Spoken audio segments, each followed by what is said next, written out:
promise you that. And Billy is a fight motherfucker. And he fights almost to the fucking end, all with damn near, well, all the way to the end. When his skills pull through, or when Canelo's skills pull through, that must be seen. So. I thought Crawford made Canelo look his age. I thought Crawford's, now I'm not going to say Canelo looked old in there and take away from Crawford, and I'm not just saying it because he's sitting here, but I thought Crawford probably made him look his age. I think he was too sharp, too fast, too quick. He was one step ahead. He was setting up traps and moves early on that were paying dividends later on in the fight. I see Canelo might be coming back, or he is coming back, and I saw the little, Mbilli, Mbilli fight that he's gonna be fighting. He gonna piece Mbilli ass up. Ooh, he gonna piece him up. I like Mbilli, tough guy, come bring the pain. It's gonna be a hell of a fight, but Canelo gonna catch and shoot his ass all night long. Uppercuts, hooks. Oh, it's gonna be bad. Ooh, it's gonna be bad. Canelo, he punch hard, but if you watch the fight, he only land a few telling shots, like a couple of straight rights, like a straight right to the body, but everything else was blocked or parried or he missed. Canelo Alvarez could be walking into a fight that has the potential to change the rest of his career. While many casual fans may look at his resume and expect another dominant performance, some of the most respected voices in boxing are seeing reasons for concern. From elite trainers to former world champions and experienced analysts, the conversation is changing quickly. The biggest question is no longer simply whether Canelo can win the fight. The real concern is what the fight could take out of him by the time the final bell rings. I can't wait to be in the ring. I think I have ability. I have ability to win this fight, and I'm gonna win this fight. We're gonna see if Canelo can take my pressure, and I think he will not take my pressure like any else. I think he gonna lose this fight. Hey, yeah, I can't wait for this one. We know that you're going to come with the nonstop pressure like you always do, tons of action. And I wonder, right, we know that you're a really talented fighter, but how much of your game have you not been able to show yet because nobody's brought it out of you? Well, yeah, we're going to see. I think I'm going to make some surprise with this fight. But we're going to see. I'm not in training camp right now. I'm going to start training camp maybe in two, 3 weeks. And I think we're gonna start doing training camp and maybe cook something good for fans of boxing. Christian, what's up, champ? How you doing? Christian Mbilli brings a relentless style that can force almost any opponent into survival mode from the opening bell. He does not rely on flashy defense, complicated footwork, or long periods of waiting for the perfect opportunity. Instead, Mbilli looks to close the distance, plant his feet, and unleash powerful combinations. He keeps coming forward and forces his opponent to deal with constant pressure. Fighting someone with that style requires tremendous stamina, fast reactions, and the ability to remain calm while taking heavy pressure. A fighter must be able to stand his ground without losing focus, even when the punches keep coming. Mbilli against Lister Martinez looked fantastic. I think it's the best we've ever seen him look. Can he maintain that kind of style? Because the style he brought against Lister Martinez requires a ton of energy. He was coming forward the whole time. He was throwing a lot of punches. He was eating a lot of punches. Do you think he can maintain that intensity over, let's say, maybe the next year until he gets a Lister Martinez shot? Can he continue to grind the way he's been grinding, Chris? I think that's an important question. Honestly, yeah, I do. No. Because that's Mbilli's style. He is a workhorse. He's extremely strong. He has a fantastic gas tank and an awesome battery. I've called his fights before for Top Rank. I've been up to Canada to watch him fight. Dude, the guy he's a tank. He is a tank. And from all that I hear about him in training, he's the hardest worker in the room every single day. And, based on the fact of all that compounded training and all that intensity and the way that he brings it, I think that's just how he operates. That is his wheelhouse. So I don't expect that to change. And even with the way that he's fought, I actually thought he looked much better in the Lester Martinez fight than I've seen him in the past. I saw him struggle against a one-armed Derevyanchenko, where he got hit with a lot of punches that that world-class guys shouldn't get hit with, and he was in some bad postures that I really didn't like. But he looked much better against Lester, and Lester was a much more dangerous guy having two hands. But also, I think he's more dangerous than Derevyanchenko at this point, either way. But he looked vastly improved. So that shows me that not only has he maintaining that crazy output, that really hard work in the gym, but also he's improving technical wise. I think he's an ever improving fighter. I didn't think that for a while until I saw the Lester fight. So I do believe he's going to be able to maintain that, because that's just what he is, man. He's a workhorse. That is exactly why Brian BoMac McIntyre has issued a serious warning about what this matchup could mean for the Mexican superstar. BoMac believes that even if Canelo's world-class skills allow him to win a decision, the physical punishment of dealing with Mbilli's aggressive, toe-to-toe style could still come at a major cost. At this stage of a fighter's career, absorbing hundreds of hard punches can have consequences that go far beyond one night. Years of taking punishment can eventually affect how a veteran handles damage in future fights. That is why BoMac's concern is not simply about the result on the scorecards. He is questioning how much physical wear Canelo could suffer during the process of getting there. You know, with that, you trained against Canelo, had success, and like I said, in Mbilli, a lot of people thought that you guys should have won the fight, so success there. So with your mind, I mean, who wins that fight? Like, who's going to be the one that Lester will end up facing? Would it be Mbilli in the rematch, or Canelo again? You know, it's no walk in the park for Canelo. I promise you that. And Mbilli is a fight motherfucker. And he fights almost to the fucking end, all the way to the end. When his skills pull through, or where Canelo's skills pull through, that must be seen. So, yeah, of course, the bookmakers gonna have Canelo winning. If he wins, it's probably gonna take a toll on him. That motherfucker and Mbilli will fight you toe to toe. Do Canelo want that at this age, at this time? Probably not. Is he getting made to fight at fights like that with that guaranteed money? Probably so. So, either or. You know, we waiting and licking our chops. I mean, I think when you come in the corner against either one of them, they're gonna be like, oh man.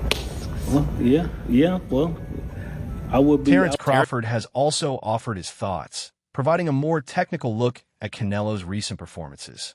Crawford has pointed out that Canelo still possesses excellent technique, powerful counters, and the ability to punish mistakes. However, he has also noticed that Canelo's sharpness, footwork, and defensive reactions are not quite as quick as they once were. Against a high-volume pressure fighter, even losing a small fraction of a second in reaction time can lead to taking unnecessary punches throughout the fight. Crawford's analysis suggests that Canelo may no longer be able to effortlessly create space and reset the distance every time an aggressive opponent gets close. The first shot that he hit me with, you know, Canelo, he punched hard, you know, but I think, you know, he couldn't land the shots that he wanted to land on me, and that was frustrating him. You know, if you watch the fight, he only landed a few, like, telling shots, like a couple of straight rights, you know, like a straight right to the body. But everything else was, like, blocked or parried or he missed.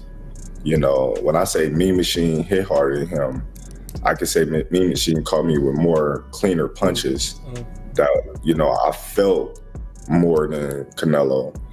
And we fight with 8 ounces instead of 10 ounces as well. Right, of course, Good that makes a point. difference. Yeah, right. Bud, the fight was tied on the judges' scorecards going into the 11th round. Were you aware that you had to close the show big to leave no doubt? Because even Canelo at the end was acknowledging defeat.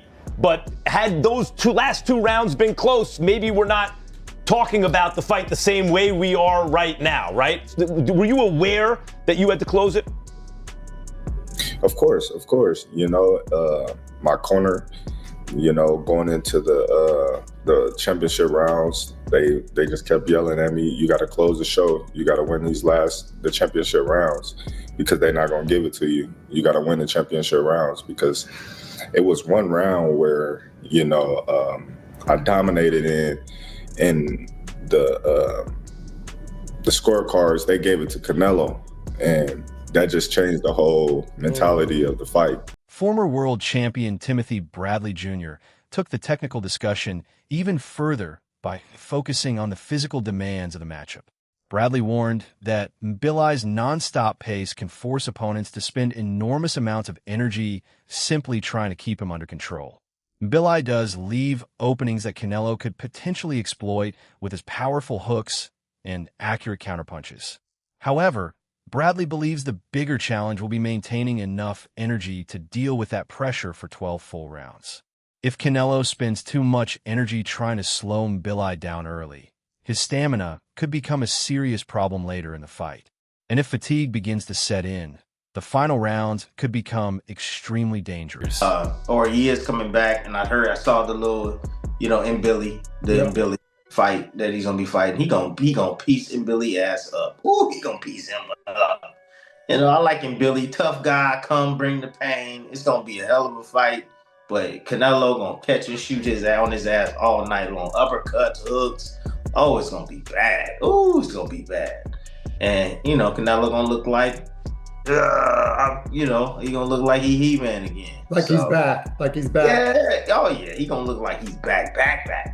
So Benavidez, you know, to your point, and great segue with Canelo, Tim. I mean, you must be in the media, but Benavidez said nobody cares about that fight. That Canelo should be fighting him. Is he right about that? Yeah, hell yeah. Canelo should have been done fought. Yeah. Benavidez. He should have been fought Benavidez, man. I don't understand. I really don't well, I do understand it. Canelo can't swallow that pride, man, and he can't. So some guys out there, and it kind of reminds me of Tank, right? They won't be able to deal with themselves if they lose to this certain guy, right? And it always has to be with the same damn race. It's like, come on, like, don't you want to pass the torch, right? So it's like, Canelo, Benavidez is probably the next guy up, but you know, you the old vet, don't you want to pass it? It's just like when De La Hoya fought against Chavez, and Chavez Senior passed the torch to De La Hoya. Yeah. You know, like here, you know, I'm that guy, but you know what? Let's go. I'm older now. You know what? You beat me, you the next one on the throne. You know, and that's respect, and that's the reason why I think a lot of people have a hard time with Canelo is because he doesn't have those codes. You know, he doesn't live by that. You know, it's a different generation, it's different, you know, day and age. So he's just, you know, he's like, I'm gonna do what I want to do. Top analysts Max Kellerman and Teddy Atlas have also described this matchup as a difficult clash between relentless physical pressure and an experienced counterpuncher who is no longer in his prime. Atlas has explained that constant pressure can force an older fighter to spend an entire night fighting under stress. That kind of pressure can make it difficult to establish rhythm and execute a game plan comfortably. Kellerman, meanwhile, has questioned whether Canelo's elite timing and single-shot power will be enough to keep a durable and aggressive puncher like Mbilli away without forcing Canelo to spend too much energy. If Canelo cannot control the pace, the physical demands could become greater with every passing round. Has Canelo now entered the phase where he can't damage his legacy because we know he's past his prime, right? Yeah. Or, so these are gravy years, right? Like anything he does, you give him credit, and if he doesn't accomplish it, okay, whatever. That's a fact. Or is it, look, Canelo, for example, has one of the greatest chins of all time. What if we see him get stopped, right? Like, can he damage his legacy right now? Oof. Can he only add to his legacy, or can he also damage it? Absolutely, Max. He could damage his legacy. I know people say, well, fighters often, past their prime. let's be real, Roy Jones Jr. tarnished his legacy. It's not fair to Roy necessarily, but when you have a whole generation of people who've only seen Roy getting brutally knocked out by guys like Denis Lebedev and the sort, it's not good. It's not good optics. This is why, can I tell a real quick story? Go ahead. I was my first HBO fight I think I ever worked. It was Mayweather and Gaddy.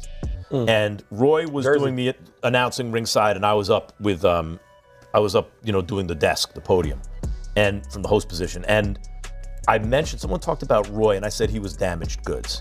Roy was so mad. I was like, I don't want Roy Jones mad at me. And I also love Roy. But he didn't like the way it came out, I understand. But what I told Roy, and I meant it at the time, I'm protecting your legacy. I don't want people to think that the Roy Jones who fought Glenn Koff Johnson was really Roy Jones. Right. Stop. There was a clear mark after which, when he came back down from heavyweight, I don't look at any of that stuff. That's true. That wasn't Roy. Roy was before he came back down to heavyweight, right? So that's what I'm saying about Canelo. Yes. We see he is not the same. Yeah. So if he loses, come on, guys. So why would Canelo take such a dangerous fight at this stage of his career? The answer often comes down to money, major opportunities, and the demands that come with being one of boxing's biggest stars. When a fighter is earning enormous guaranteed paydays, taking easy opponents for a long period is not always an option. The business side of boxing demands major events, and major events often require established champions to take significant risks. That commercial pressure can push aging stars into difficult matchups against younger, hungrier fighters who have everything to gain and very little to lose. For Canelo, Mbilli represents exactly that type of challenge. You've talked about how your body doesn't respond the same way it used to. That happens with age. How have you adjusted your training style at this point in your career? It's different because I was training in a rustic way. Yeah. You know what I mean? Yeah. I different grew style, up, different conditions. I grew up with that. Yeah. Right now, the science is different. Science is different, yeah. You know? And I'm adapting myself to that. Smarter about your body. It's matter. Because before we run a lot of kilometers, you know what I mean? And so your body get tired at some point. Yeah. But right now I adjusting myself to the modern era. What left is there for you to accomplish? What more is there for you to achieve? You've done it all. I pretty much accomplish everything, pretty much. So then why are you fighting? Because I love boxing. And you know, if you look back, every time I fight, I break some records. Yeah, of course. And that's my motivation. Of course. In-ring adaptability could ultimately become the most important factor once the physical demands begin catching up with Canelo. Elite fighters often survive pressure by making small adjustments at exactly the right moment. They change their position, control the distance, slow the opponent's momentum, and find ways to create breathing room. But fatigue can make those split-second decisions much harder to execute. When an aging fighter gets trapped against the ropes by a high-volume attacker, experience and intelligence alone may not be enough. The body still has to respond quickly. Speed, balance, reflexes, and timing all play a role, and those physical qualities naturally become harder to maintain as a fighter gets older. How have you adjusted your training style at this point in your career? It's different because I was training in a rustic way. Yeah. You know what I mean? Yeah. I different grew style, up, different conditions. I grew up with that. Yeah. Right now, the science is different. Science is different, yeah. You know? And I'm adapting myself to that. Smarter about your body. It's matter. Because before we run a lot of kilometers, you know what I mean? And so your body get tired at some point. Yeah. But right now I adjusting myself to the modern era. What left is there for you to accomplish? What more is there for you to achieve? You've done it all. I pretty much accomplish everything, pretty much. So then why are you fighting? Because I love boxing. And you know, if you look back, every time I fight, I break some records. Yeah, of course. And that's my motivation. Of course.